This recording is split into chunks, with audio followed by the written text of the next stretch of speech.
What makes a great leader great? How do we create a high-performing team? And when we say leader, we mean everyone, because everyone is leading their own life. Will yours be a life by design or a life by default? Those are the big questions, and this podcast will answer them. Welcome to the Becoming Your Best podcast, where we help you apply the 12 principles of highly successful leaders, because great leaders will produce great results.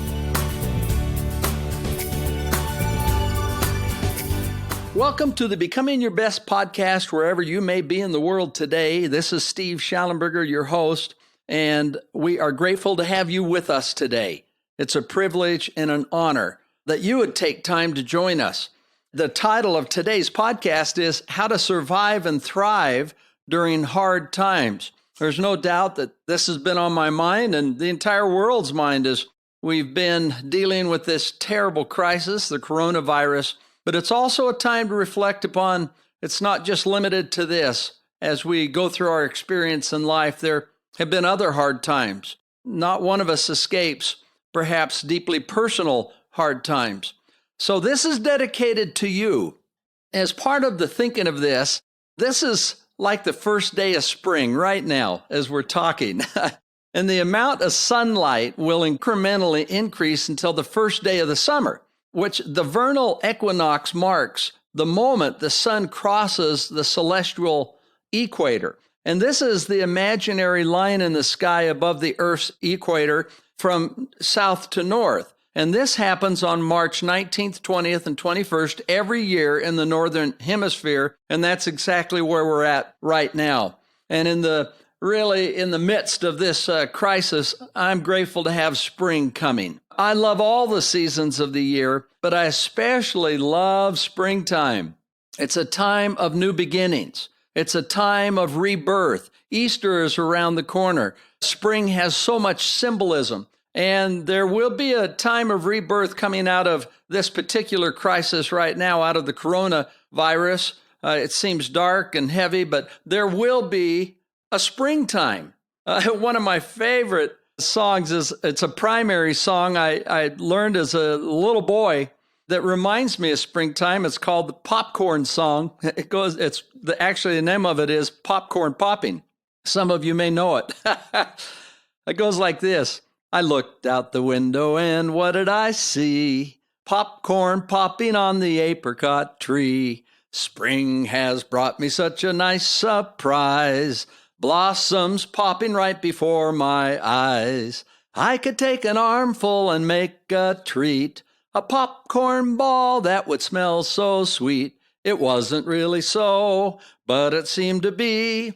Popcorn popping on the apricot tree.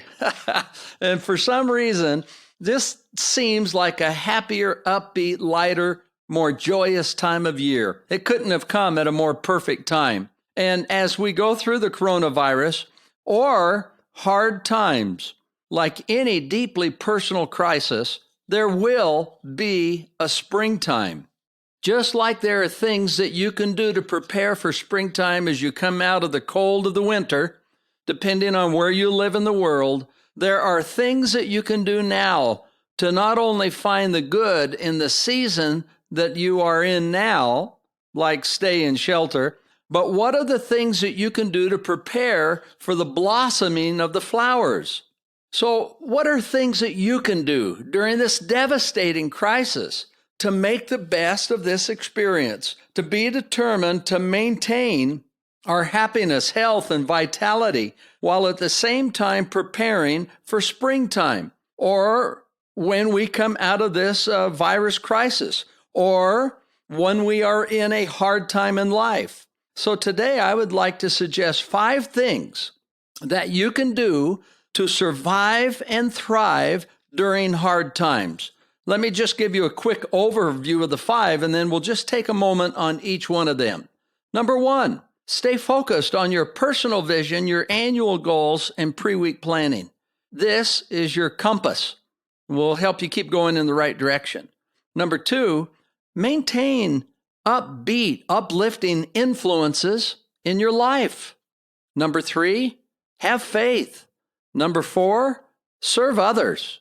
And number 5, what can you learn? How can you be better as a result of these experiences? Well, let's hit number 1. Stay focused on your personal vision, goals, and pre-week planning. These 3 powerful principles and processes are like a compass and will help you keep your footing about you. Stay anchored to all the things that will see you through and refresh you. These basic power principles will give you guidance and direction and help you to maintain a higher level of performance and productivity, whether you are working alone at home or working together still in a work environment. This visual annual goals, and you may need to edit them a bit in a severe crisis or in hard times, and pre-week planning will help you do consistently what matters most. And this compass will help you to make the important adjustments to stay on track in life. So, for example, here's a vision. I am fit and healthy. This is just one part of your vision that you have outlined by your roles. This one happens to be for personal, right? Well, that's a powerful vision. You're placing ideas in your mind that have an enormous impact. The annual goal that you may have worked on again by your roles is to exercise 5 times a week and have 7 to 8 hours of sleep. So now we're moving down this funnel, if you will, of informing our mind of here's the vision, the direction, here's specifically what we're going to do. And now pre-week planning allows us, as we think about each one of these roles, so we sit back, take a few minutes during the weekend, plan out our week. And it's more important now than ever.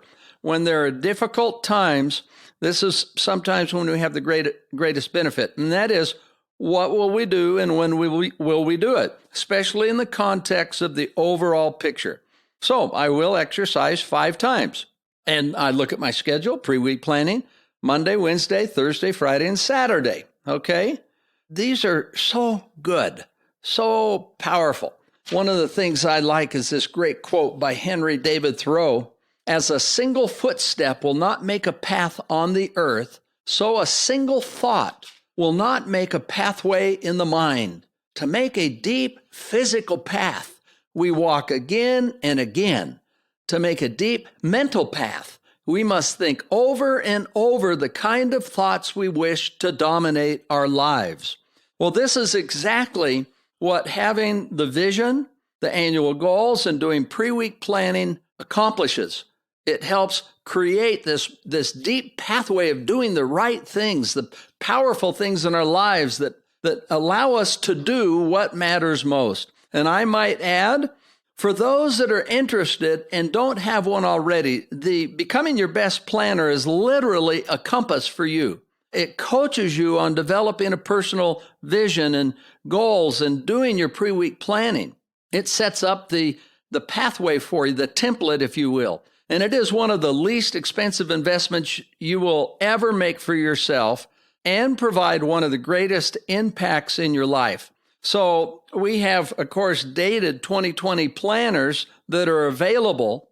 And since we are a few months into the year, we would like to make those available to you for 50% off. Just write to us at support@becomingyourbest.com, and we will take care of you.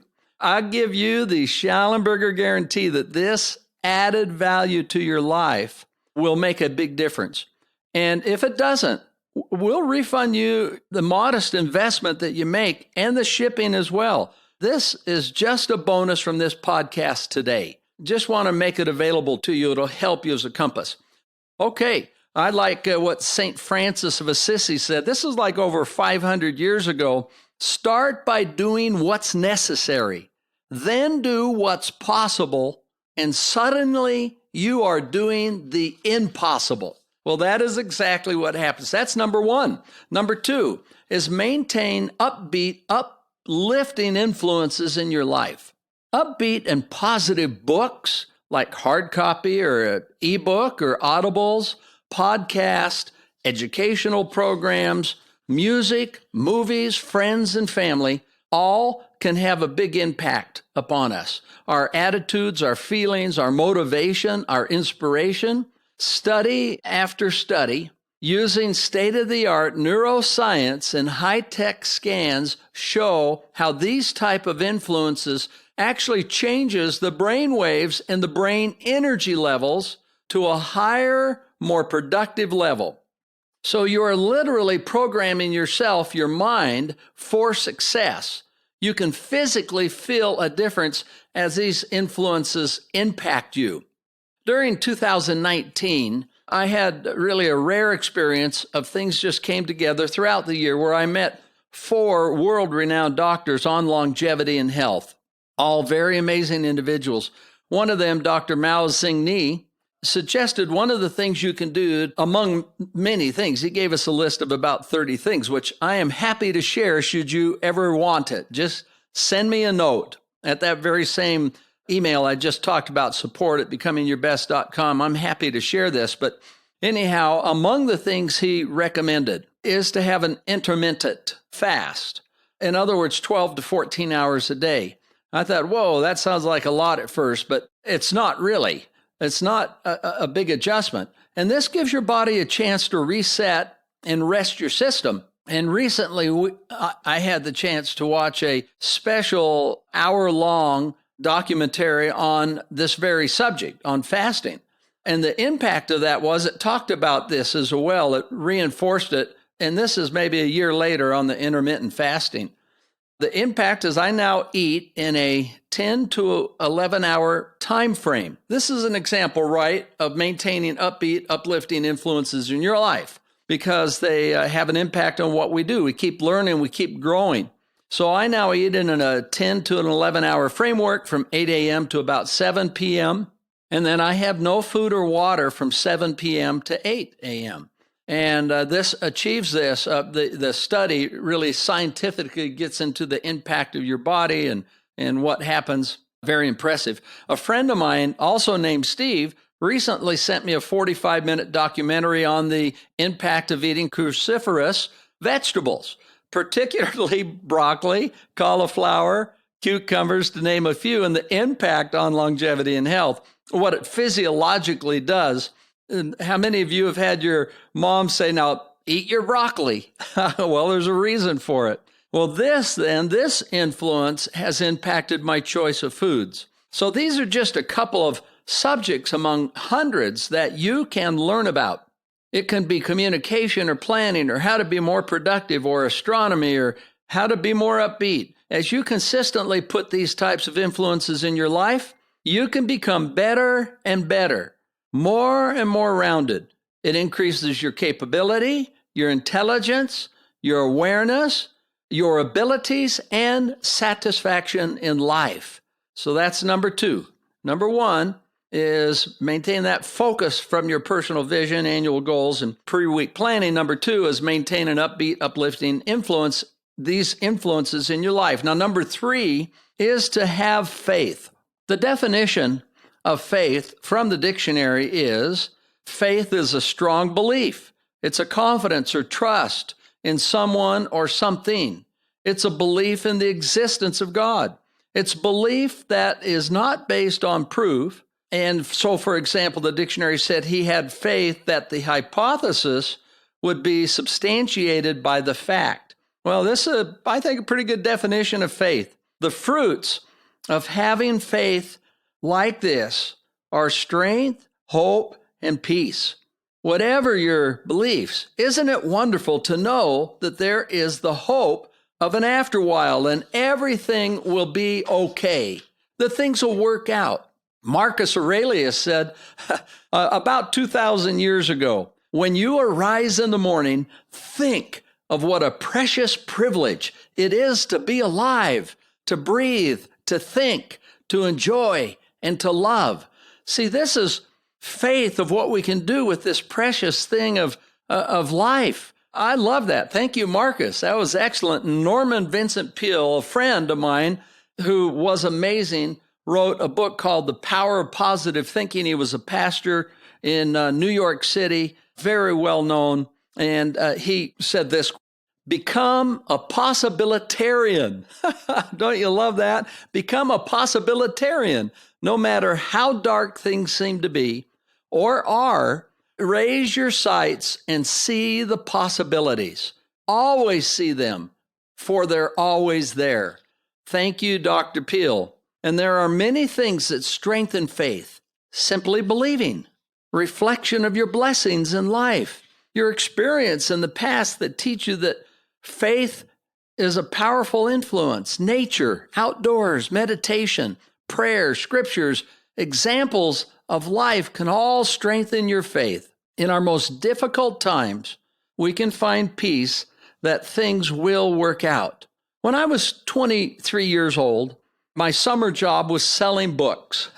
They were character building books for families and individuals. It was a fun job, hard job, 12 hours a day, 6 days a week. I remember being assigned to a particular community, and I went to church one Sunday, and someone was giving a talk on faith and that things would work out. That day, the speaker shared a quote that I have never forgotten, and I have committed it to memory.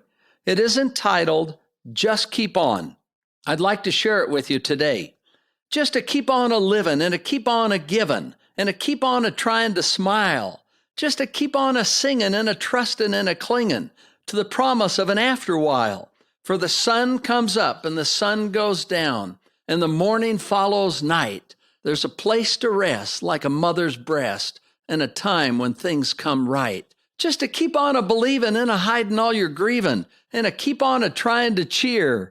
Just to keep on a praying and a loving and a saying the things that we love to hear. For the tide comes in and the tide goes out, and the dark will all turn bright. There's a rest from the load and an end to the road in a time when things come right. I firmly believe that that is exactly what will happen. And in the middle of this coronavirus, in the middle of hard times, regardless of what they look like, things are going to be okay. There's going to be an end to these. There's going to be a brighter day. And ultimately, things will work out, regardless of what that hard time might be. Well, what strength that brings. It's been particularly helpful to me this last week because we started out the week. I mean, the coronavirus has been going for some months in the world, and it's particularly hitting now in our country in a very big way. Everything is being shut down. I mean, the impact is extraordinary. Well, I was just sitting in the office, I think it was on Monday or Tuesday of this week, and I shared with the others, I said, well, in Utah, which is where my home is, we live on something called the Wasatch Fault. There's a very big earthquake. About every 350 years is what the science shows. And it's been 400 years. So I turned to the other. I said, we'll probably have an earthquake next. The next morning at 7:10 a.m., I'm sitting in my office looking at the mountains, and all of a sudden, my office starts shaking. And for 8 seconds, there was an earthquake. I thought, oh no, it was a 5.7. There's a later strong aftershock. People were shook up. The airport was evacuated. The international airport was evacuated. The highways were closed. I sent out a little note to our family, and I said, how can it get worse? Well, don't ever say those words. Oh, my goodness. Because 2 days later, I was driving through a throughway, and all of a sudden, coming out of nowhere, I was rammed from the left side, and a truck and a trailer hit me in my car, spun me around. Fortunately, I was okay, but it totaled my car. And so now I'm not saying anything. I'm just going to have faith. Things are going to work out. Let's deal with the issues we have. Okay, number 4. So the first 3, stay focused on your vision, annual goals, and pre-week planning. Number 2, surround yourself with upbeat, uplifting influences. Number 3 is have faith.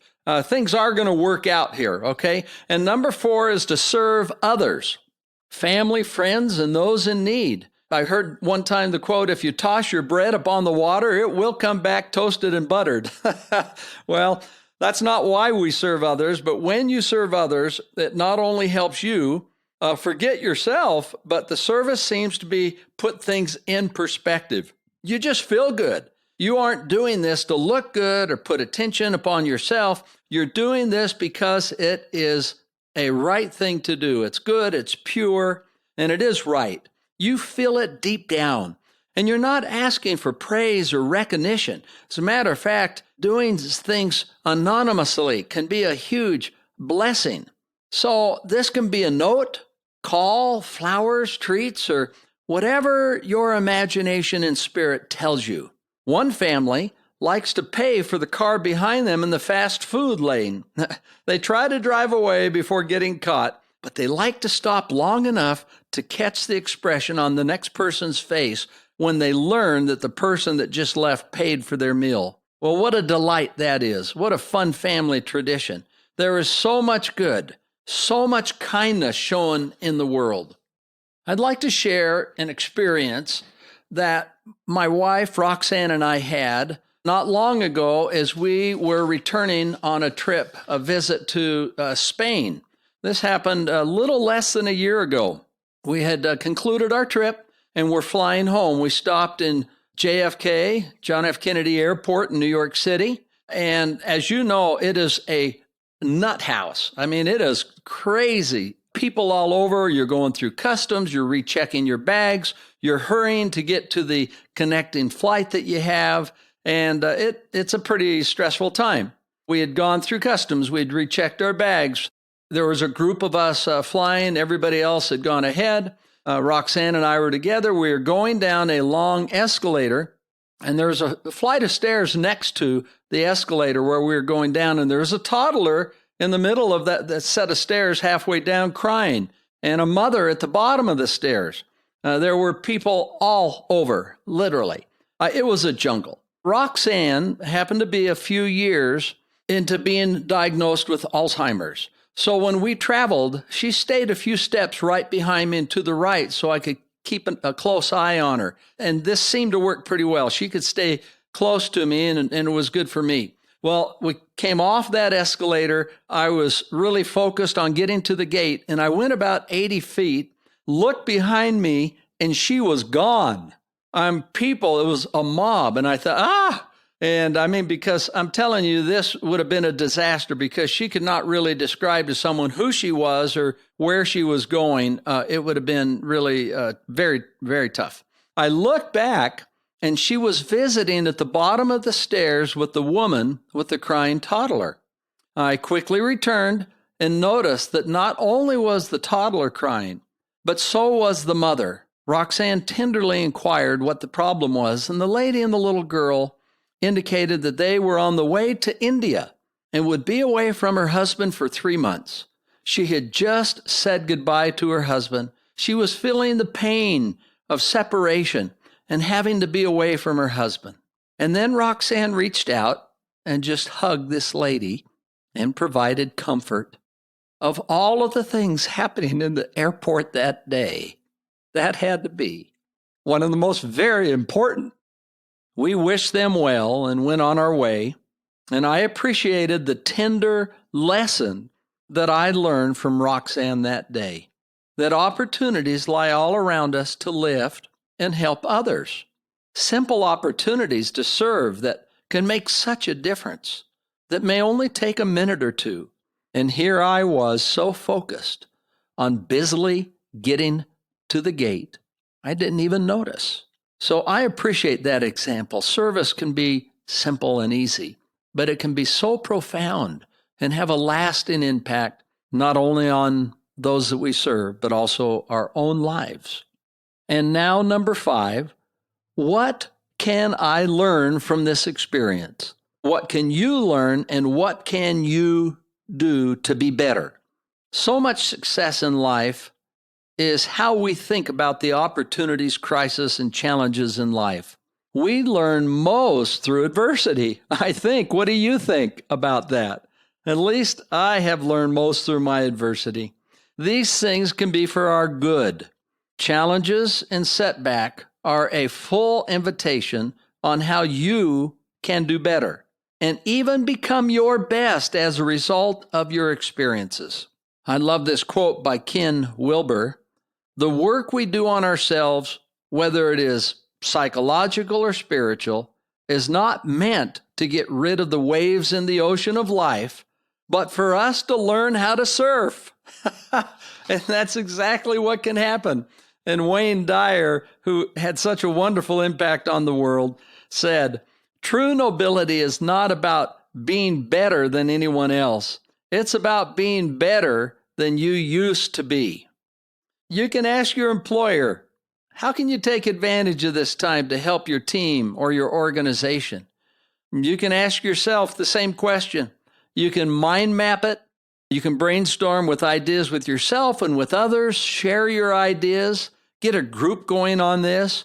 What can you do now? And when and if you return to the workplace, how can you make the greatest contribution for good, regardless of what the end looks like? You can move forward. Can you figure out a way to be more productive or increase your sales? There'll be a lot of catching up to do, no doubt. Will you be ready to be one of those who is immediately a contributor to do what is needed most? This can be a great opportunity to step up your game and to advance your career, which comes from making a difference for good by producing needed results. You can be a rainmaker and create opportunities for others. Well, these are things that we can do to survive and thrive in hard times. These 5 principles will see you through the hard times, now and in the future. They will guide you through personal crisis and challenges and see you through over and over. Well, let's just take a moment now, and we will review those 5 steps of things that you can do. Number 1 is to stay focused on your vision, your annual goals, and your pre-week planning. Number 2, surround yourself with upbeat, uplifting influences of all kinds. Number 3, have faith. Number 4, serve others. And of course, number 5, what can you do to be better as a result of this experience? What can you learn from it? How can you improve? For those that are interested, you will find a rich resource in the book, Becoming Your Best, the 12 Principles of Highly Successful Leaders. This is a book or Audible or Kindle that as you focus on learning about working on and mastering these timeless principles, they will help you not only survive the hard times, but they will help you soar far above them. And as you go through this terrible crisis now and hard times through your life, we wish each one of you the best. Hopefully, Becoming Your Best would be a positive resource. It's part of that surrounding yourself with the upbeat influence. But it'll have an impact as you focus on these 5 type of things, physically, emotionally, mentally, socially, and spiritually. I want to wish each one of you the best now through this particular crisis, but through every hard time that you may ever experience. I wish that you'll be able to be safe, that your family will be safe, that we'll be able to recover from this particular experience. There is no doubt, whatever comes, whatever may be, that we can find a way forward that'll work. It has been a privilege to have you on this podcast today. May you and yours stay safe and be blessed in every way. This is Steve Schallenberger, your host, signing off and wishing you the best. Thank you for listening. Would you like help to apply the 12 principles of highly successful leaders in your life, in your family, or in your organization? Call us today at 888-690-8764 to speak with a helpful representative to evaluate your situation and how we can help. Or you can visit becomingyourbest.com. Whether it's a corporate training event, keynote, workshop, trainer certification, or personal coaching, it would be our pleasure to serve your needs. Once again, call 888-690-8764 or visit becomingyourbest.com today.